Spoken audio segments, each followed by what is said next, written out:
সাঈদ ইবনে মুসাইয়িব বলে মসজিদের মিনারে আযান বন্ধ, কিন্তু আমি কান পেতে শুনি নতুন নতুন নামাজের ওয়াক্ত আসলে আল্লাহর রাসূল কবর থেকে আযান দেয়, নবী আযান দেয় আর আমি নামাজ পড়ি। সাঈদ ইবনে মুসাইয়িব বলে নামাজের ওয়াক্ত কাছে আসলে মসজিদে আযান নাই ঠিক, কিন্তু আমি মসজিদে বসে শুনতাম মসজিদের মিনারায় আযান নাই, কিন্তু মসজিদ ওয়ালা নবী আলাইহিস সালাতু ওয়াস সালাম করেন তো মসজিদুন নবী, নবীর মসজিদ মসজিদের নববী 3 দিন রাজনৈতিক কলহের কারণে আযান বন্ধ রয়েছে বটে, কিন্তু সাঈদ ইবনে মুসাইয়িব বলে নামাজের ওয়াক্ত কাছে আসলে আমি শুনতাম রওজায়ে আতহার থেকে সরওয়ারে দু আলম নবী আযান দিতেছে। তার মানে কি রওজায় বসে বসে আল্লাহর রাসূল আযান দিতেছে, রওজা থেকে নবী আযান দেয়। বলবেন কবরের ভিতরে আযান হয়, নামাজ হয়? হয় তো, বুখারীতে আছে, নামাজও তো হয়। আযান হইতে সমস্যাটা কি? নামাজই তো হয়। মিরাজের বর্ণনা পড়েন, আল্লাহর রাসূল যাচ্ছেন মিরাজে, নবীজি বলেন আমি উপর দিয়ে যাইতেছিলাম, নিচে তাকায় দেখি মুসা নবী কবরে নামাজ পড়তেছে। সহি হাদিস। তাহলে কবরে নামাজও আছে, আযানও আছে, কবরে তিলাওয়াতুল কোরআনও আছে। হাদিসের দ্বারা সাবিত যে আল্লাহর প্রিয়রা কবরে কোরআন পড়তেছে। সকল নবীরা যেহেতু কবরে জিন্দা, কোন কোন মুহাদ্দিসরা ওই রিওয়ায়াত কেউ এনেছেন যে নবীরা শুধু আযান দেয় নামাজ পড়ে তা না, নবীরা হজ মৌসুমে হজ করতে আসে। হজের মৌসুম হলে নবীরা কবর থেকে বেরিয়ে আরাফার মাঠে হাজিরা দেয়, আরাফায় আসে, হজ্জে বাইতুল্লাহ করতে আসে। নবীরা কবরে আল্লাহ পাকের কাছে দোয়া করে। নবীরা, সকল নবীরা কবরে জিন্দা, নবীরা কবর থেকে বেরিয়ে আসে। এটা হাদিস দিয়ে সাবিত করা যায়। মিরাজের রাতে আল্লাহর রাসূল সাল্লাল্লাহু আলাইহি ওয়াসাল্লাম মসজিদুল হারাম থেকে যখন মসজিদুল আকসায় দাঁড়াইছে, সব নবীদেরকে আল্লাহ তাআলা কবর থেকে বাইর করে মসজিদে আকসায় নিয়ে আইছে। আল্লাহু আকবার, জোরে করে বলেন আল্লাহু আকবার। এই একজন আনছে না সবাই আনছে? কথা বলেন, একজন আনছে না সবাই আনছে? বাবা আদমরেও আনছে কি আনে নাই? মুসা কালিমুল্লাহ আসছে কি আসে নাই? খলিলুল্লাহ আসছে কি আসে নাই? সব নবীরা আসছে। এমনকি ঈসা আলাইহিস সালাম যাকে আল্লাহ তাআলা আকাশে উঠায় নিয়ে গেছেন, ওনারা আনছে। সব আসছে, সব নবীরা কাতার হয়ে দাঁড়াইছে। আর আমার নবীজির দিকে জিবরাইলের ইশারা, ওগো সরকার আজকের জামাতের ইমামত আপনি ছাড়া আর কাউকে মানায় না, সামনে দাঁড়ায় যান, নামাজ পড়েন, আপনি নামাজের ইমামতি করেন। নবীরা কবর থেকে এসে জামাতেও শামিল, নামাজও পড়ে, নবীর পিছনে সাইয়্যিদুল মুরসালিনের পিছনে জামাতেও আসে, হজেও আসে, দাঁড়িয়ে নামাজও পড়ে। যদি এগুলো সাবিত হয় তাইলে নবী আযান দেয়, সাবিত হইতে অসুবিধা নাই। কি অসুবিধা? আল্লাহর রাসূল সাল্লাল্লাহু আলাইহি ওয়াসাল্লাম আযান দিতেছেন কবরের ভেতরে। সাঈদ ইবনে মুসাইয়িব বলে মসজিদের মিনারে আযান বন্ধ, কিন্তু আমি কান পেতে শুনি নতুন নতুন নামাজের ওয়াক্ত আসলে আল্লাহর রাসূল কবর থেকে আযান দেয়, নবী আযান দেয় আর আমি নামাজ পড়ি। এইভাবে 3 দিন পর্যন্ত একা একা মসজিদের হক আদায় করেছেন। কথা হলো হাত্তা কুনতু সামাহু আল্লাযী ইয়াসমাউ বিহি, মানুষ তার নেকির কারণে তার কানের পাওয়ার এত বেশি যে কবর থেকে রাসূল আযান দেয় আর সাঈদ ইবনে মুসাইয়িব মসজিদে বসে বসে নবীর আযান শুনতে পায়। পাবি না কেন? হযরত আবু হুরায়রার মাইয়া বিয়া করছেন, তুমি খ্রিস্টানের মাইয়া বিয়া করাইছো, তুমি খ্রিস্টানের মাইয়া বিয়া করাইছো। আর সাঈদ ইবনে মুসাইয়িব বিবাহ করেছে কার মেয়ে? হযরত আবু হুরায়রার মেয়ে বিয়ে করছে। মুফাসসিরিন সাহাবা যারা হাদিস বেশি বর্ণনা করছে তাদের ভিতরে একজন হযরত আবু হুরায়রা, আর হযরত আবু হুরায়রার মেয়ের জামাই হলো সাঈদ ইবনে মুসাইয়্যিব। জমানা যত ওই দিকে যাব তত ভালো মানুষ পাবো, এত দূর যেতে হবে না। এই জমানার মুসলমান আর 40 বছর আগের মুসলমান, 40 বছর নয়, 40 বছর লাগবে না। এই জমানার মুসলমান আর 13 সালের মুসলমান, এই জমানার মুসলমান আর 21 সালের মুসলমানের ভেতরেও তফাৎ আর ব্যবধান আছে। যারা আহমদ শফিকে দেখেছে তারা, আর যারা এক নায়িকা দেখে তারা একসময় কি কথা বলে না কেন, যারা আওয়াজ করে না, যারা হাফিজি হুজুররে দেখেছে, পীরজি হুজুররে যারা দেখছে, এই ইমানদার আর তুমি ইমানদার এক না। তুমি তো 2 রাকাত নামাজ পড়তে যায় পকেটে হাত দাও 3 বার মোবাইল বন্ধ করার লাগে, আর তারা সারা রাত নামাজ পড়েছে, 2 রাকাত নামাজে হাফিজি 15 পারা কোরআন শরীফের তিলাওয়াত করছে, নড়ে চড়ে না, এমনি দাঁড়াইতে পারে না, নামাজ রক্ত হলে দাঁড়ায় গেছে। এ কারণে যত পিছনের দিকে যাব তত ভালো মানুষ পাবো। জমানা যত সামনে যাইতেছে, প্রযুক্তির আমদানি বেশি হইতেছে, আসবাবে দুনিয়া বাড়তেছে, আর মানুষের আসবাবের সাথে সম্পর্ক হওয়ার কারণে ঈমান নষ্ট হয়ে যাচ্ছে। মুসলমানের ঘরে জন্মায়া বহুত্ববাদ পূজারী হয়ে যেতেছে, একাত্মবাদ অস্বীকারী হয়ে যেতেছে, বহুত্ববাদ, ধর্ম নিরপেক্ষবাদ, হিন্দুত্ববাদ আর ইহুদি নাসারা মতবাদে বিশ্বাসী হয়ে যেতেছে। এই যে বাংলাদেশের কত কুকর্ম করার জন্য চক্রান্ত হইতেছে, এই সকল কুকর্মগুলা হইতেছে কিন্তু মুসলমান নীরব। তারা মনে করতেছে আরে নিজে বাঁচলে বাপের নাম। ফিলিস্তিনে অথবা হিন্দুস্তানে এত কিছু হইতেছে, মুসলমানের নাড়াচাড়া, আমি বাঁচলে সে পাবেন না, আমি বাচ্চা লই পরে না আব্বার নাম লমু, আমি বাঁচলেই না আফগানিস্তানের নাম লমু, আমি বাঁচলেই না হিন্দুস্তানের মুসলমানের খবর নেব, আমি বাঁচলেই না ফিলিস্তিনের মুসলমানের কথা স্মরণ করব, আমি নিজেই বাঁচি না। এই হলো আমাদের মুসলমান, সব আপন ধান্দায় ব্যস্ত। আমরা কোনো নড়াচড়াও দিতে পারি না বিধায়ী কাফেররা মনে করে সারা দুনিয়ায় মুসলমানের সংখ্যা 150 কোটি হইলে কি প্যারালাইসিসের রোগী সব মার, এগুলো মারতেছে, আমাদেরকে মারতেছে। আমাদের এই মুসলিম মিল্লাতের ঈমান আরো নষ্ট করার জন্য নতুন নতুন চক্রান্ত আসতেছে। এক ভূত তারাই আর এক ভূত আইসা বসে, একটা করে ভূত তারাই আমরা, আর একটা নতুন নতুন ভূত এসে আমাদের মাথার উপরে চেপে বসে। এখন আসছে নারীবাদীদেরকে স্বাধীনতা দেওয়ার জন্য আর এক নতুন ভূত, যারা এই দেশের মুসলমানদের ভেতরে নারী আর পুরুষের শরীয়ত বিধানকে তছনছ করে দিয়ে যারা সন্তানের সিলসিলা জারি করতে চায়, মুসলিম মুসলিমে বিয়া না, ইহুদি নাসারা বিয়া, হিন্দু মুসলিম বিয়া, খ্রিস্টান মুসলিম বিয়া, এগুলোকে চালু করতে চায়, নারী অধিকার চালু করবে, বৈষম্য দূর করবে। আর আপনার ঘরে হিন্দু বেটি আনবে বউ হিসেবে, আপনার ঘরে খ্রিস্টান আনবে বউ হিসেবে। বলুন, আপনার ঘরে যদি হিন্দু বেটি বউ হিসেবে আসার দরজা ডক্টর ইউনূস খুলে দেয়, আর যদি হিন্দু বউ ঘরে ঘরে আয়া পড়ে, ঘরে ঘরে তো সব আব্দুল কাদের জিলানী জন্মগ্রহণ করবে, তাই না? যারা সন্তানের ফ্যাক্টরি করে ফেলবে ঘর। এই যে চক্রান্ত, কথা বলার মতো কেউ নাই।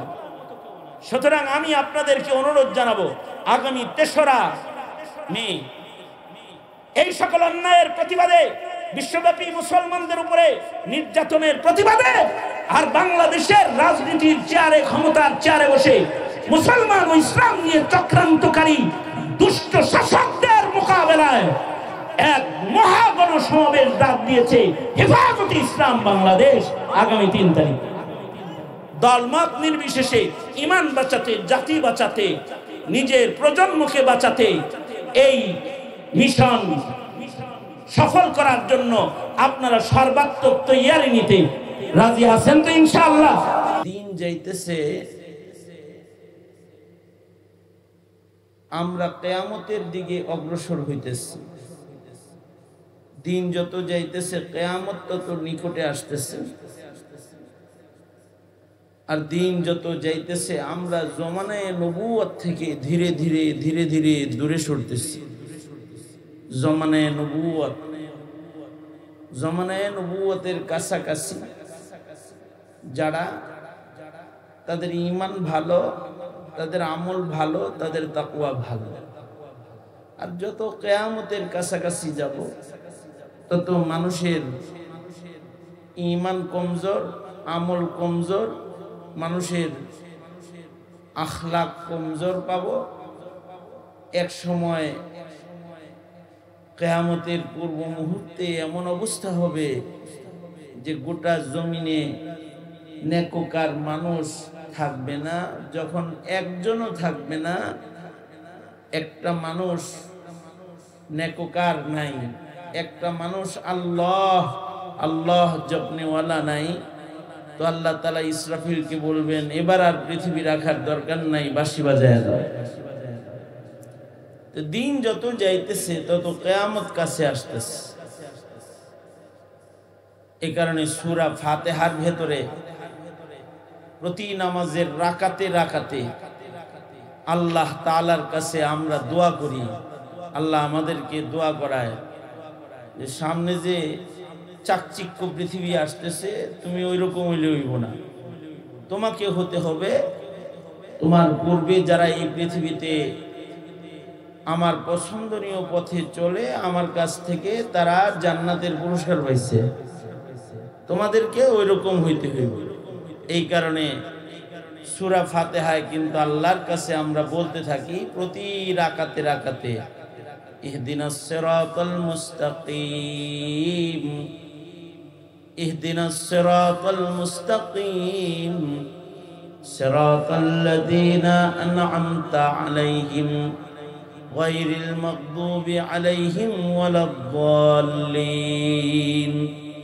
ইহুদ নাসারার নতুন নতুন আবিষ্কৃত কুফরি পথে আয় আল্লাহ আপনি আমাদেরকে চালায়েন না, আমাদেরকে আপনি পুরাতন যারা সিরাতে মুস্তাকিমে চলেছে এবং তারা তাদের আমল, তাদের মেহনতের মাধ্যমে আপনার কাছ থেকে তারা পুরস্কৃত হয়েছে, ওই মুনআম আলাই যারা, তাদের পথে হে আল্লাহ আপনি আমাদেরকে পরিচালিত করুন। এইটা আমরা কিন্তু প্রতি নামাজের রাকাতে রাকাতে বলি। কারণ আগের যুগের মানুষ যারা, তারা জমানায়ে নবুয়তের কাছাকাছি, কারণ আল্লাহর কাছে পছন্দের সবচেয়ে পছন্দের মানুষ হলো নবীগণ। নবীরা আল্লাহ পাকের কাছে সবচেয়ে দামি। জমানায়ে নবুয়তের কাছাকাছি যে মানুষগুলা গেছে তারা আল্লাহর কাছে দামি। একজন নবীর কত দাম! নবী যদি সবচেয়ে আদনা পয়গম্বর হয়, অর্থাৎ যে পয়গম্বরকে কেউ চিনে না, যে পয়গম্বরের নাম কেউ শুনে নাই, যে পয়গম্বরের মুজিজা সম্পর্কে কোরআন হাদিসে কোনো আলোচনা নেই, এমনকি যে পয়গম্বরের একজন উম্মত নাই, ওই পয়গম্বরেরও আল্লাহর কাছে এত দাম যে ওই রকম একজন পয়গম্বর যার একজন উম্মত নাই, একটা মুজিজা নাই, যার মুস্তাকিল আসমানি কিতাব নাই, কিন্তু নবীর লিস্টে খালি নামটা কোনো রকম আছে, এমন একজন পয়গম্বর আল্লাহ পাকের এমন দামি মাহবুব, সারা দুনিয়ার সব উম্মত এক জায়গায় করলেও একজন নবীর মূল্য দেওয়া সম্ভব হবে না।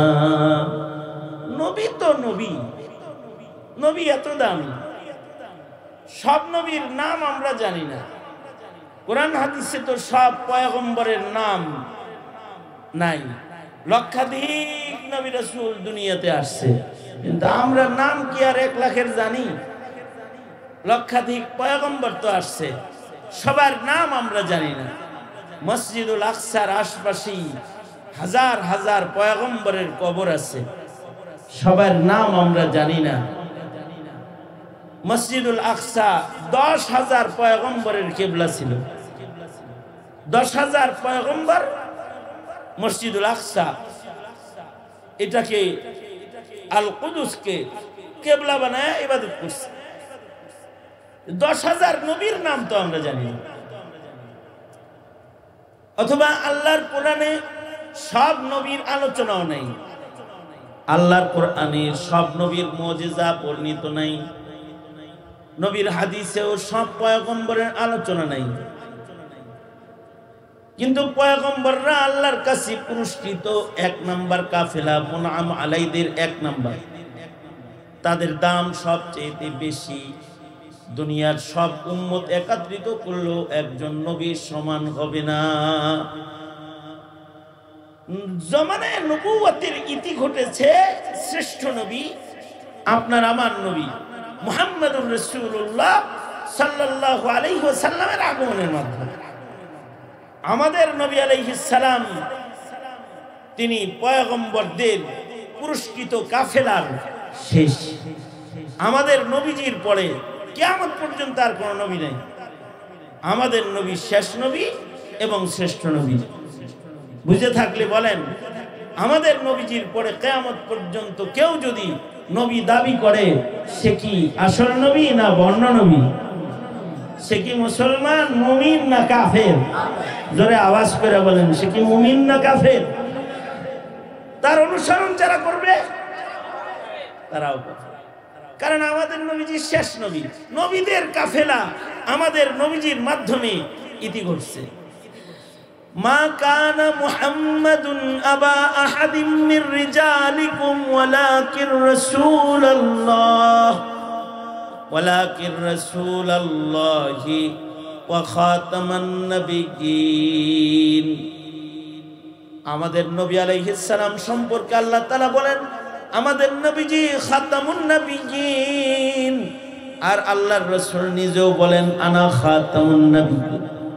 আল্লাহর রাসূল বলেন, আমি নবীদের শেষ নবী, লা নবিয়্যা বাদি, আমার পরে আর কোন নবী নেই। নবী আলাইহিস সালাতু ওয়াস সালামের পরে কিয়ামত পর্যন্ত আর কোন নবী নেই। তবে নবীজির পরে যে যুগটা শুরু হয়েছে সেটা হলো জমানায়ে সিদ্দিকীন। জমিনে একটা সময় গেছে যেটা সিদ্দিকীনের জমানা। জমিনের মানুষগুলা সর্বোচ্চ, নবীদের পরেই তাদের মর্যাদা সর্বোচ্চ ছিল। ঘরে ঘরে সিদ্দিক ছিল, ঘরে ঘরে সিদ্দিক মুমিন ছিল। এমন একটা জমানা গেছে। সেই জমানাটা হলো খায়রুল কুরুন, যেটা সাহাবায়ে কেরামের যুগ, যেটা এই যুগটা সর্বশ্রেষ্ঠ যুগ। এই যুগের মানুষগুলো আল্লাহর কাছে খুব দামি। এরা নবীদের যুগের কাছাকাছি যুগের মানুষ। নবীদের পরপরই তাদের আগমন দুনিয়াতে। সাহাবায়ে কেরাম যারা নবীদেরকে দেখছে, নবী দেখছে, তাদের বলে সাহাবী। পূর্বের যুগের উম্মতরা সবাই নবী দেখছে। আমাদের নবীর উম্মতের ভেতরে সাহাবায়ে কেরাম যারা, তারা নবীজিকে দেখছে। নবীদের পরেই এই সাহাবায়ে কেরামের দাম। একজন সাহাবীর আবার কিরকম দাম? নবীর ভেতরে যেমন শ্রেষ্ঠ নবী এবং ছোট পয়গম্বর আছে যার নাম জানি না, সাহাবীদের ভেতরেও শ্রেষ্ঠ সাহাবী এবং আদনা সাহাবীও আছে যাদের নাম আমরা জানি না। নবীর সংখ্যা যেমন 1.25 লাখ, সাহাবীর সংখ্যাও 1.25 লাখ। আল্লাহু আকবার বলেন। নবীর সংখ্যাও 1.25 লাখ, সাহাবীর সংখ্যাও 1.25 লাখ। 1.25 লাখ সাহাবীর নাম, সবার নাম আমরা জানি না। কিন্তু নবীজির এই 1.25 লাখ সাহাবী সবাই আল্লাহর কাছে দামি। তাদের মূল্য আল্লাহর কাছে অনেক বেশি।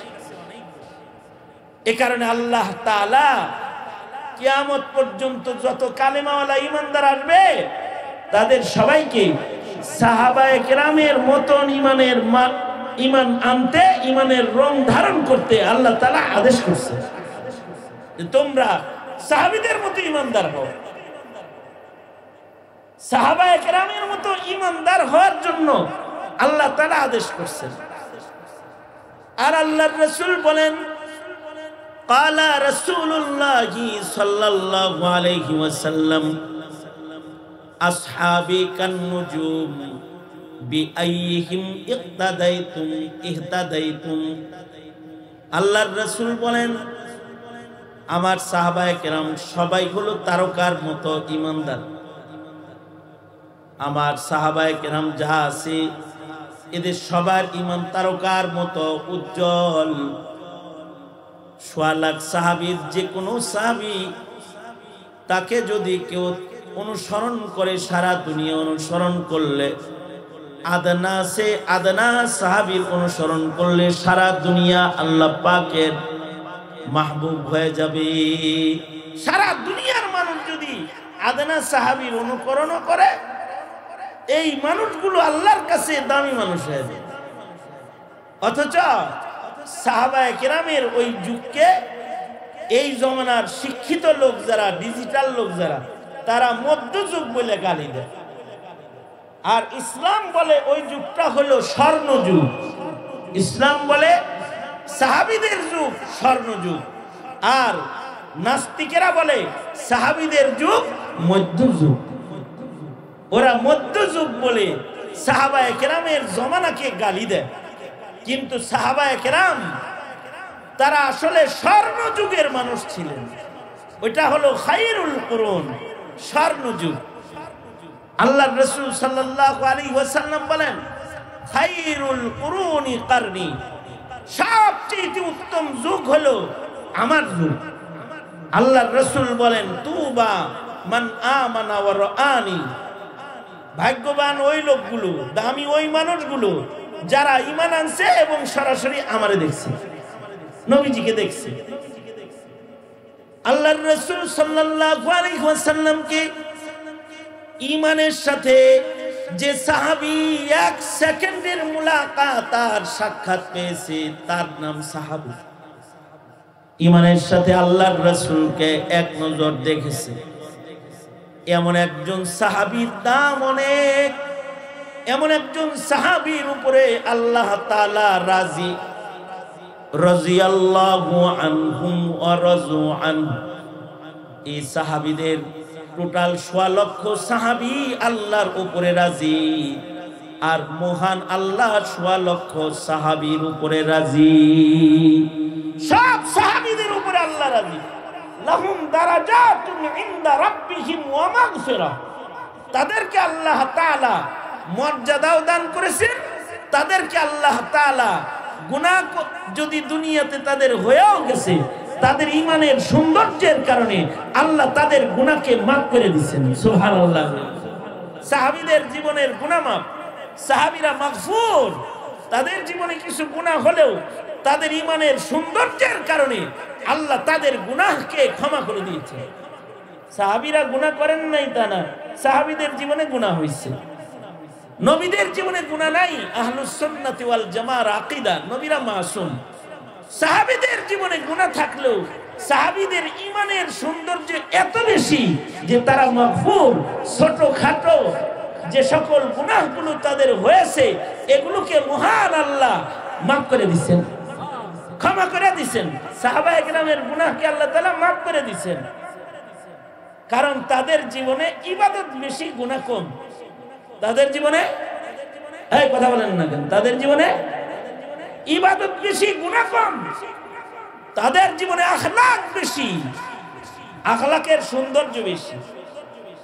তাদের জীবনে দাগ নাই, দাগ কম। আর আমাদের জীবনে গুণ কম, ইবাদত কম। আমাদের জীবনে গুনাহের সংখ্যা বেশি, তাদের জীবনে ইবাদতের সংখ্যা বেশি। তাদের ইবাদতের সংখ্যা কেমন? তাদের ইবাদতের গোনার মতো যোগ্যতা আমাদের না। নবী বলে, আমার সাহাবীর ইবাদত নেকি গুনার যোগ্যতা ফেরেশতার না। তাদের জীবনে নেকি এত বেশি, আর আমাদের জীবনে গুনাহ এত বেশি যে ফেরেশতার যোগ্যতা নেই আমার গুনাহগুলো গুনবো। হযরত আয়েশা সিদ্দিকা একদিন বলতেছেন, ওগো আল্লাহর নবী, আকাশের তারা যেমন গোনা যায় না, আপনার সাহাবীদের ভেতরে এমন কেউ কি আছে নাকি যার জিন্দেগির নেকি গুণে শেষ করা সম্ভব না? আল্লাহর রাসূল বলেন আছে। উম্মুল মুমিনিন মনে মনে ভাবতেছেন আমার আব্বার নাম বলবে, কারণ আবু বকর হলো সবসময় নেকির কামে আগে। আবু বকরের নেকির কামে সব সময় আবু বকর আগে, এ কারণে উম্মতের ভেতরে আবু বকর আগে। আল্লাহর রাসূল একদিন বললেন, কে আছো তোমাদের মধ্যে আজকে রোজা রাখছো? আবু বকর বলে আমি। আল্লাহর রাসূল বললেন, কে আছো আজকে একটা জানাজা পড়ছো? নবী জানতেন মহল্লায় একজন মুসলমান মারা গেছে।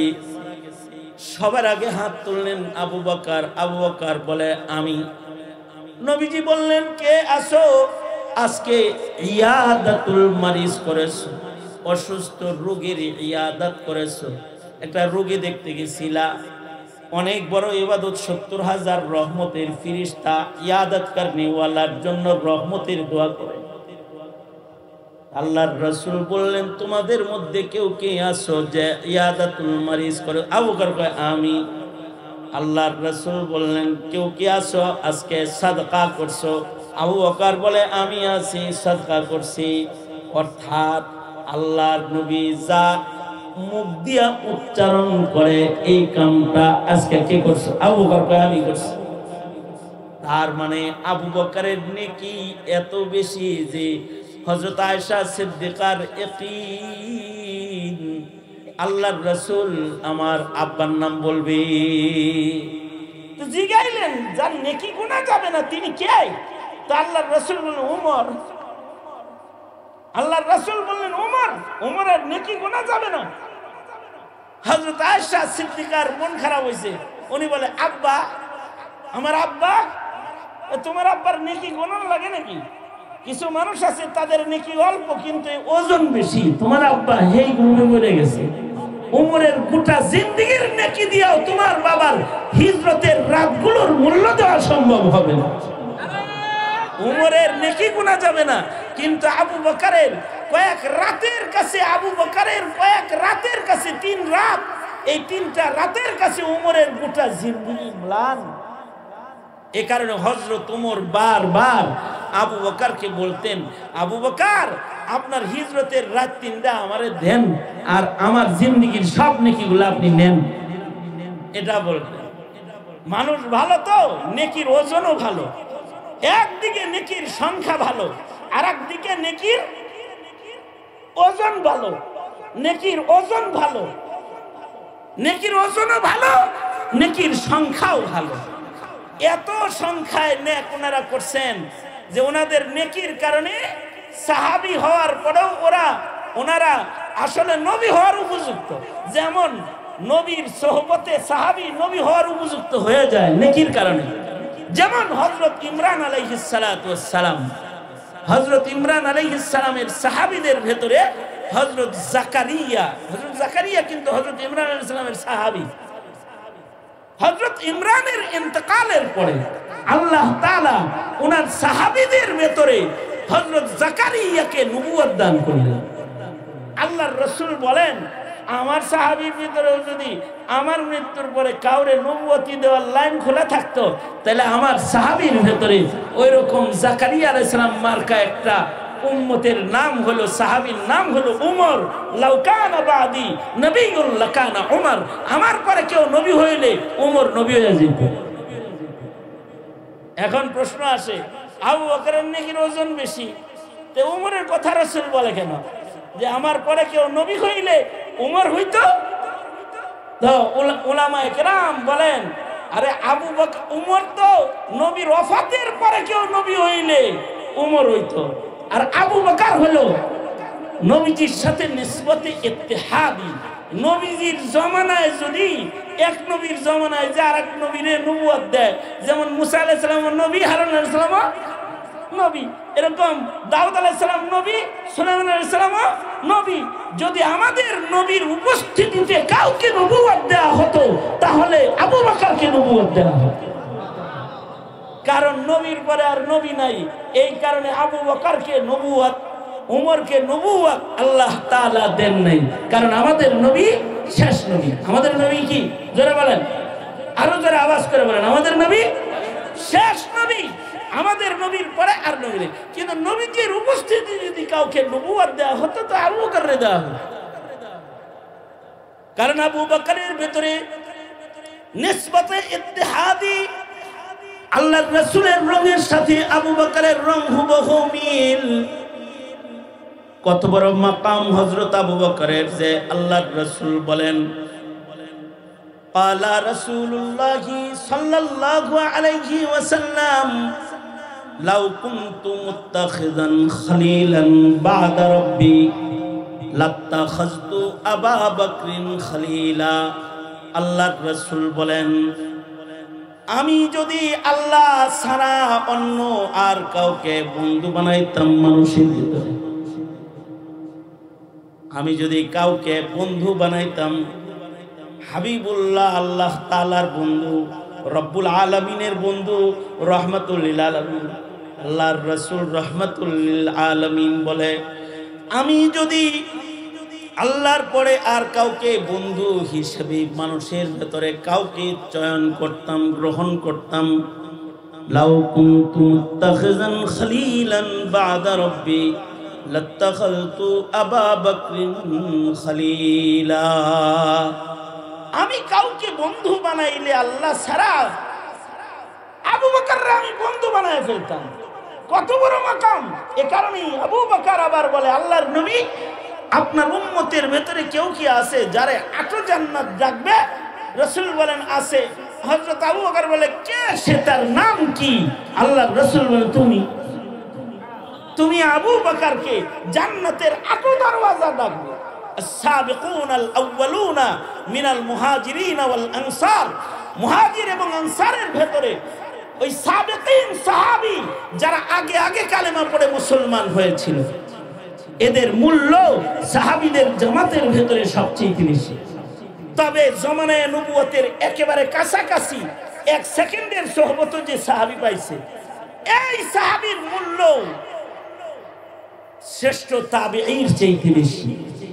পৃথিবীতে এমন কিছু আবেদ তাবেঈ গেছে যাদের যোগ্যতার অভাব নাই, যেমন ইমামুনা, ইমামুদ দুনিয়া, ইমামে আজম আবু হানিফা রাহমাতুল্লাহি আলাইহি। জাহেল যারা, তারা ইমামে আজম আবু হানিফাকে গালি দেয়, কিন্তু ইমামে আজম আবু হানিফা তিনি হলো দামি ইমাম, ইমামদের ভিতরে দামি ইমাম।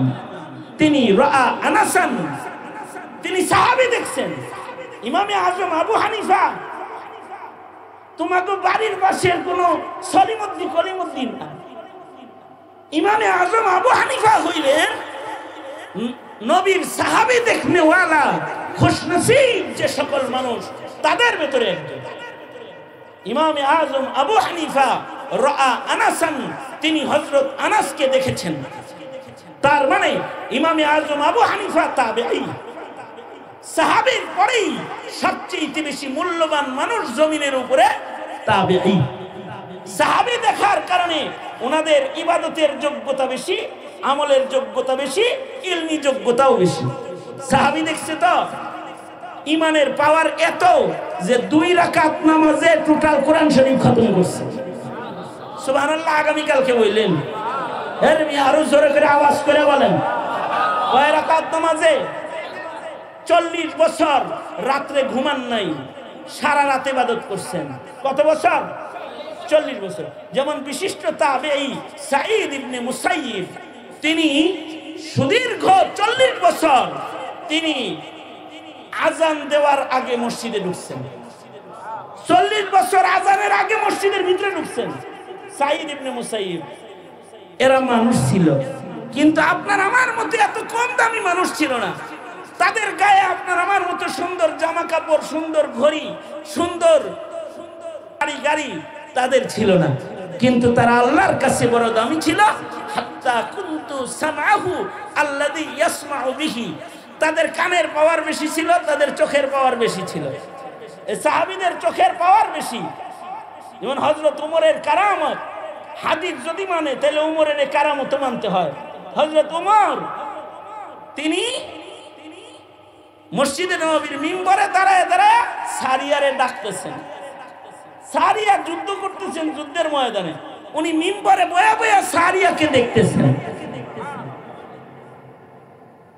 যদি কেউ ইন্টারনেটের সাথে সম্পর্ক হওয়ার কারণে ঘরে বসে লাইভ দেখতে পারে, তাহলে আল্লাহর সাথে সম্পর্ক হওয়ার কারণেও অনেক কিছু দেখতে পারে। যেমন নবীজির সাথে আল্লাহর সাথে সম্পর্ক, এ কারণে নবী মদিনায় বসে বসে জান্নাত জাহান্নামের লাইভ দেখেছেন। নবীজি মদিনায় বসে বসে যুদ্ধের ময়দানের লাইভ দেখেছেন। নবী মদিনায় বসে সাহাবীরা যুদ্ধ করতেছে, আর আল্লাহ তাআলা নবীজিকে যুদ্ধের চিত্র মদিনায় বসে বসে দেখাইতেছে। কেন? সম্পর্ক বেশি। সাহাবী সেম, সাহাবীর লগে আল্লাহর সাথে সম্পর্ক বেশি, তো মসজিদের মিম্বরে দাঁড়ায় দাঁড়ায় যুদ্ধের লাইভ দেখতেছে আর ডাকতেছে, ইয়া সারিয়া, এই সারিয়া পাহারা তাকাও। যুদ্ধ শেষ করে আসছে আর কয়, সারিয়া তোমারে ওমর ডাকছিল, শুনছিলা? হযরত সারিয়া বলে, ডাক না দিলে শহীদ ছিলাম, ডাক দেওয়াতে গাজী হইয়া বাইতাইছি। যদি খালি ডাক না দিত, তার মানে চোখের দাম কেমন যে মদিনায় দাঁড়িয়ে দেখে, কানের পাওয়ার কেমন যুদ্ধের ময়দানে দাঁড়িয়ে উমরের ডাক শুনে। তিরমিজি শরীফে আছে, সাঈদ ইবনে মুসাইয়িব তিনি মদিনাতুল মুনাওয়ারাতে একবার দুশমনরা আক্রমণ করেছে, 3 দিন পর্যন্ত মদিনায় আজান হয় নাই মসজিদে নববীতে। এই 3 দিন সাঈদ ইবনে মুসাইয়িব ইয়াজিদি বাহিনী ক্ষমতার জন্য মদিনায় আক্রমণ করছিল, 3 দিন আজান হয় নাই মসজিদে নববীতে। সাঈদ ইবনে মুসাইয়িব যেহেতু বাইতুল্লাহর আশিক, কাবার আশিক মানুষ, মসজিদ প্রেমিক মানুষ, উনি মসজিদের ভিতরেই আছে, পাগলের ভাব ধরে বয়ে থাকে। তো লোকেরা মনে করে হে আব নরমাল, হেরে বাইর করার দরকার নেই। তো উনি বলে, আমি নামাজে রক্ত হইলে মসজিদে নববীর নামাজটাকে আমি জানি রাখি, নামাজ রক্ত হইলেই আমি নামাজ পড়ি, কিন্তু আজানের তো সুযোগ নাই, 3 দিন আজান বন্ধ হয়ে রয়েছে। সাঈদ ইবনে মুসাইয়িব বলে, নামাজের ওয়াক্ত কাছে আসলে মসজিদে আজান নাই ঠিক, কিন্তু আমি মসজিদে বসে শুনতাম মসজিদের মিনারায় আজান নাই, কিন্তু মসজিদ ওয়ালা নবী আলাইহিস সালাতু ওয়াস সালাম করেন তো মসজিদুন নবী, নবীর মসজিদ, মসজিদের নববী 3 দিন রাজনৈতিক কলহের কারণে আজান বন্ধ রয়েছে বটে, কিন্তু সাঈদ ইবনে মুসাইয়িব বলে, নামাজের ওয়াক্ত কাছে আসলে আমি শুনতাম রওজায়ে আতহার থেকে সরওয়ারে দু আলম নবী আজান দিতেছে। তার মানে কি? রওজায় বসে বসে আল্লাহর রাসূল আজান দিতেছে, রওজা থেকে নবী আজান দেয়। বলবেন কবরের ভিতরে আজান হয়, নামাজ হয়? হয় তো, বুখারীতে আছে, নামাজও তো হয়। আজান হইতে সমস্যাটা কি? নামাজই তো হয়। মেরাজের বর্ণনা পড়েন, আল্লাহর রাসূল যাচ্ছেন মেরাজে, নবীজি বলেন আমি উপর দিয়ে যাইতেছিলাম, নিচে তাকায় দেখি মুসা নবী কবরে নামাজ পড়তেছে। সহিহ হাদিস। তাহলে কবরে নামাজও আছে, আজানও আছে, কবরে তিলাওয়াতুল কোরআনও আছে। হাদিসের দ্বারা সাবেত যে আল্লাহর প্রিয়রা কবরে কোরআন পড়তেছে। সকল নবীরা যেহেতু কবরে জিন্দা, কোন কোন মুহাদ্দিসরা ওই রিওয়ায়াতকেও এনেছেন যে নবীরা শুধু আজান দেয় নামাজ পড়ে তা না, নবীরা হজ মৌসুমে হজ করতে আসে। হজের মৌসুম হলে নবীরা কবর থেকে বেরিয়ে আরাফার মাঠে হাজিরা দেয়, আরাফায় আসে, হজ্জে বাইতুল্লাহ করতে আসে। নবীরা কবরে আল্লাহ পাকের কাছে দোয়া করে। নবীরা, সকল নবীরা কবরে জিন্দা, নবীরা কবর থেকে বেরিয়ে আসে। এটা হাদিস দিয়ে সাবিত করা যায়। মেরাজের রাতে আল্লাহর রাসূল সাল্লাল্লাহু আলাইহি ওয়াসাল্লাম মসজিদুল হারাম থেকে যখন মসজিদুল আকসায় দাঁড়াইছে, সব নবীদেরকে আল্লাহ তাআলা কবর থেকে বাইর করে মসজিদে আকসায় নিয়ে আইছে। আল্লাহু আকবার, জোরে করে বলেন আল্লাহু আকবার। এই একজন আনছে না সবাই আনছে? কথা বলেন, একজন আনছে না সবাই আনছে? বাবা আদমরেও আনছে কি আনে নাই? মুসা কালিমুল্লাহ আসছে কি আসে নাই? খলিলুল্লাহ আসছে কি আসে নাই? সব নবীরা আসছে। এমনকি ঈসা আলাইহিস সালাম যাকে আল্লাহ তাআলা আকাশে উঠায় নিয়ে গেছেন ওনারা আনছে। সব আসছে, সব নবীরা কাতার হয়ে দাঁড়াইছে। আর আমার নবীজির দিকে জিবরাইলের ইশারা, ওগো সরকার আজকের জামাতের ইমামত আপনি ছাড়া আর কাউকে মানায় না, সামনে দাঁড়ায় যান, নামাজ পড়েন, আপনি আমাদের ইমামতি করেন।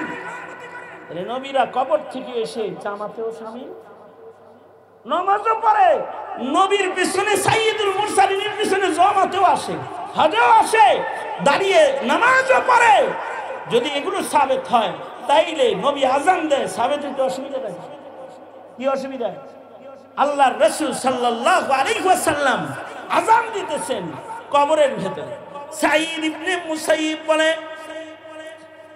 মসজিদের মিনারের আযান বন্ধ, কিন্তু আমি কান পেতে শুনি নতুন নতুন নামাজের ওয়াক্ত আসলে আল্লাহর রাসূল কবর থেকে আযান দেয়, নবী আযান দেয় আর আমি নামাজ পড়ি।